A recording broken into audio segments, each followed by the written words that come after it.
माझं नाव रणजित जिजाबा मार्कडवाडी.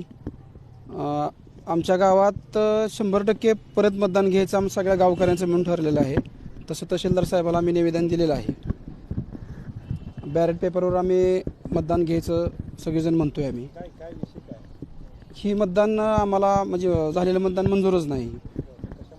हे बोगस आहे असं आमचं सगळ्यांचं म्हणजे मशीनमध्ये शंका आहे सगळ्यांना आम्हाला वाटतंय.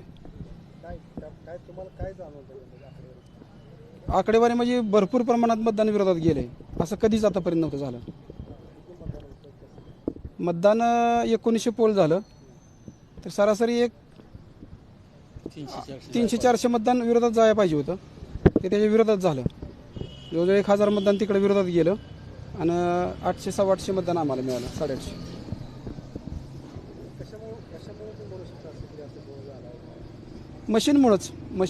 मशीनमध्येच काहीतरी गडबड शंकाच आहे निश्चितपणे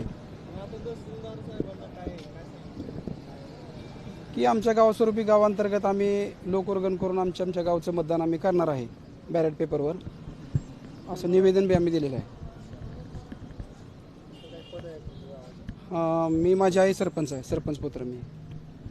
माझं नाव विश्वास आप्पाजी वाघमोडे मार्कडवाडी. मी एक स्थानिक आपला शेतकरी आहे.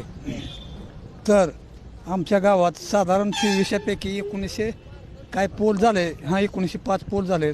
तर शंका अशी वाटते की मशीनमध्ये काहीतरी गडबड असली पाहिजे की आम्हाला विरोधकाला एवढं मतदान जाते 1000 किती 3 आणि चेअरमन साहेबाला 850. मग ह्याच्यासाठी आम्हाला फिर निवडणूक आम्ही घेऊ शकणार आहे. मग मागच्या निवडणुकीत काय आता आम्ही संपूर्ण आतापर्यंत 2-3 निवडणुकीत जे चेअरमन साहेबाला लीडच देत होतो आम्ही आतापर्यंत. पण आता ह्या वेळेस उलटं लीड कमी झालं ना. मग त्याच्यासाठी आम्ही आता निवडणूक घ्यायचा असं ठराव चाललाय आमचा. झालाच म्हणायचं. मी विजय वाघमोडे मार्कडवाडी नागरिक. मला या ठिकाणी असं सांगायचं मार्कडवाडीतील जनता फेरमतदानाची यांनी केली मागणी. मी आप्पासाहेब शिरसाटे, झुंजार, 137 न्यूज, उस्मानाबाद. सबस्क्राईब करा.